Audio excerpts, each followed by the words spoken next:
Before you write the FIFA agent exam, you have to listen to this. A lot of agents going to write the exam have no clue of what to expect from the exam. So I'm going to give you some few tips on what to expect. So the first thing is you have to know that the exam is structural exam. It's an exam 60 minutes and 75. You need 75% pass rate, which means there are 20 questions. You need to pass 15 to be able to pass the exam. Okay. And then you also need to know that most of the questions of the exam comes through the RSTP and the FFAR.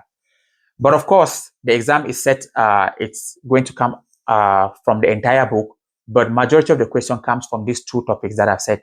So you need to have a structural approach to be able to prepare for the exam. Okay. So next, you need to know that one question takes 3 minutes. So 3 minutes maximum. So if you're working more than 3 minutes a question, know that you're already running late for other questions. Okay. So keep this check in mind. And lastly, don't go into the exam without learning how to interpret questions. It's very important that you can read the question and interpret it. If not, you are not going to have a chance. Okay. So, few tips. Study also a lot of more questions is going to help you.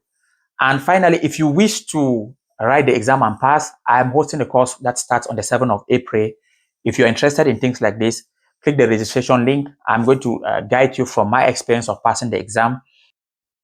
I also do host live sessions 9:30 p.m. Eastern European time. If you're interested in things like this, you can join me and then we can answer a few questions here and there on the exam on what to expect.